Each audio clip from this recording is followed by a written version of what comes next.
Doing? This is Mark. You know me from our series on how to pay off your car loan in 36 months, about giving up Starbucks or being cheap. And also some of you guys have been watching did you watch my conspiracy theory on how the Democrats did the C-19 virus? And I haven't, now I have to start doing some research on this stimulus package because as usual, when it comes to taxes, if you have money and money to spend, money to invest, then the stimulus package helps you. If not, you're going to get $1,200 like some people get, and tell me how you're going to survive on $1,200. And I guess what I want to talk a little bit about today is like the forbearance. I know all about forbearance because I had student loan. I had a student loan for about 4 or 5 years. I didn't pay anything on it, and I keep getting the forbearances so I didn't have to pay. And I was thinking, okay, if I don't pay it, maybe the loan amount will go down or something.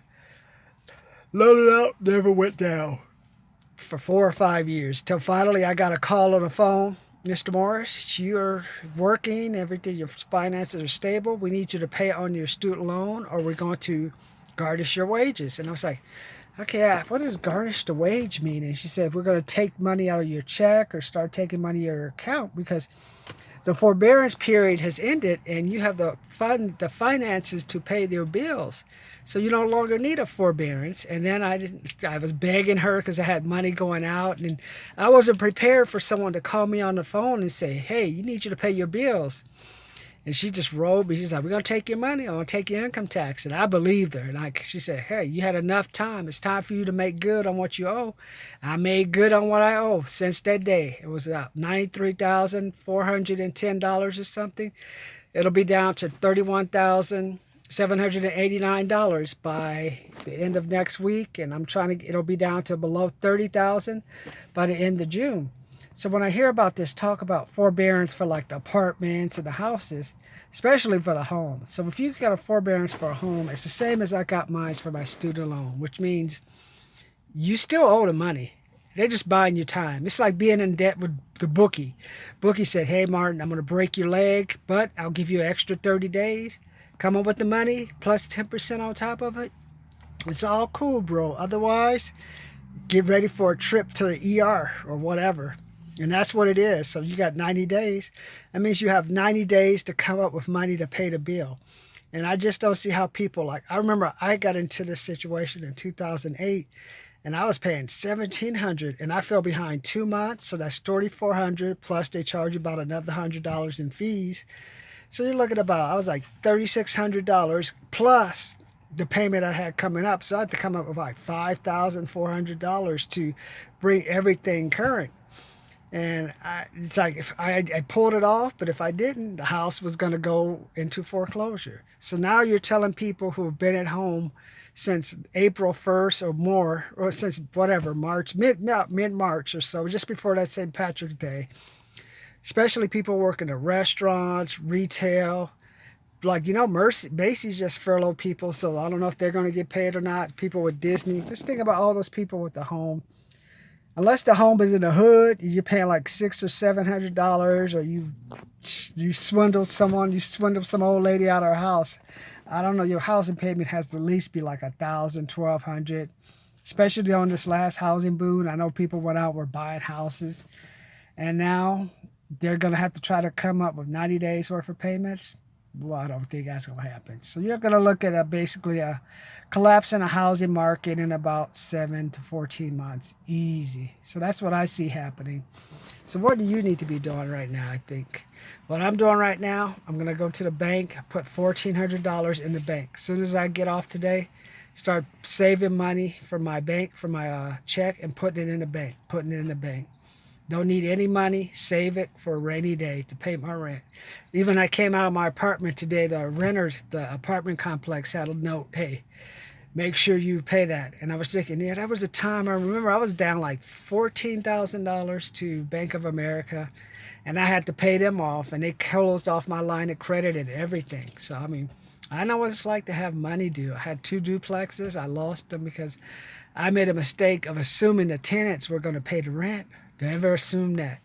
And then duplexes, just don't get me started, man. Unless it's a duplex in Beverly Hills, you might as well just be ready to lose money because the tenants are going to be upset when you raise the rent.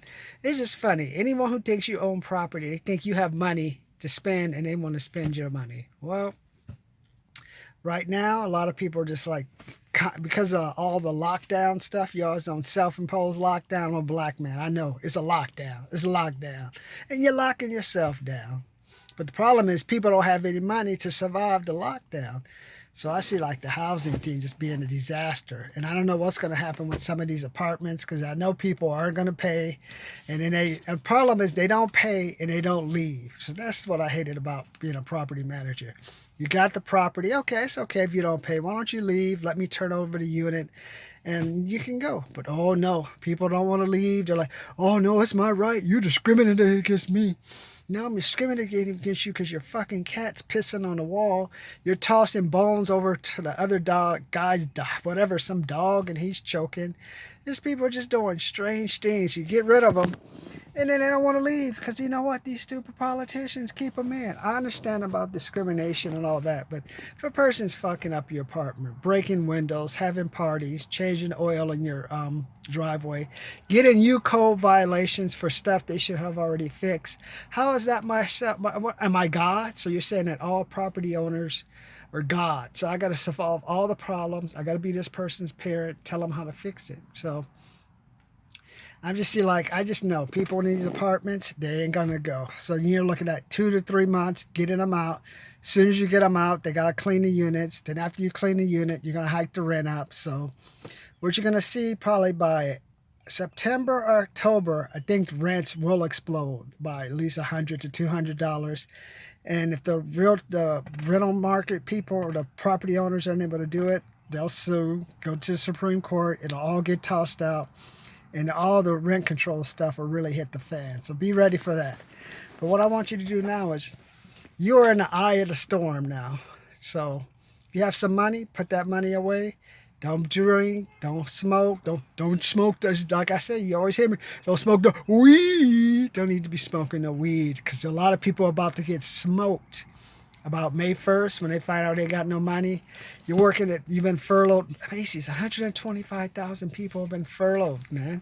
Look at Nordstrom's. Like, what about if you depended on the dividends from Nordstrom's? They said they're not going to pay the dividend. Hey, what if I'm expecting that $200 to $300 dividend to buy food or to pay for I got a Land Rover and I'm looking for that to help me supplement my Land Rover payments. It ain't coming this year. They just said that the other day. So now is the time to put up money, learn your skills, and you got to come back on the other side, learning how you can take advantage of those tax cuts or whatever they're going to give you, how to make money. Because some of you ain't going back to no restaurant. Your restaurant job is done. You working at Taqueria, Hey Amigo, Restaurante, Italio, or African Booga Booga. It's over, man. You don't need to even go back. Owners not getting even paid to pay the rent. They're already living paycheck to paycheck. And now they've been shut down for 2 months. They're done, man. So you might as well just go file your unemployment check and start working on a new job deal. So it's going to be crazy, but this is the time. Work on your sales skills. Work on your business skills. You have about 30 days. We're in the eye of the storm right now, so people really don't know what's going on. But when they come out the other side, it'll be like all the damage. Like, you know how you're in the eye, like the perfect storm? It was quiet and far. Then as Marky Mark came out the other side, woo, woo, woo, woo. Then you know that at the end, that giant wave comes, and he's dreaming about his wife as he dies and whatever. Well, that's about to happen. Right now it's calm because people really don't know what's going to happen because they think, oh, I'm fine. I'm going to go back to my job. You ain't going back to your job. And you may see people, if you guys had hired me this year, maybe I'd have helped you hang on a little longer. But now, I guess it's a sweet party and it's such sweet sorrow. So put that extra money away, save, find some ways to make money because it's going to get hot soon. You'll see the damage is going to be people have no money, have no job, can't pay for their apartments, can't pay for the houses, and they're going to be begging. But these realtors have to get the money because they've loaned the money and got the money from people like me to pay for the apartment. So they can't let you stay. I don't care if it's for 30 days or 60 days, you got to get out. People are not going to get out. So you're going to have all type of legal stuff to finally get them out. And then once you get them out, you'll have like the apartment places are gonna have to do like me. You got to turn the unit over, clean it, get re-rent it. But in between time, they're gonna lose money, so that's gonna impact the economy. The housing thing is about to hit the fan. And then people like me will be calling and say, you need to sell your house now. You say, oh no, I want to keep my house because my babies are living with my 5 kids. I had 5 kids and they're still living with me and I'm 70 years old and their grandchildren are with me and I'm going to leave it to them. And I'm like, the house is a wreck, ladies. Come on, man. They take the money. Just admit it. Your kids are losers. It's not your fault. They could have been more motivated, but hey.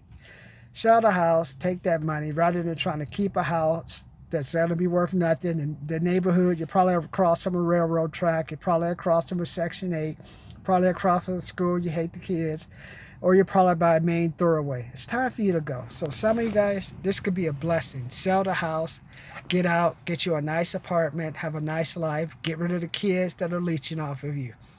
So those are my little thoughts for today, because I don't think 140 or 200,000 people are going to die. I think that's a blatant, whatever, exaggeration. But even if it is, there's going to be like millions who are going to be broke. And they're going to wish they will have died, but they're not. So this is the time. Learn the skills.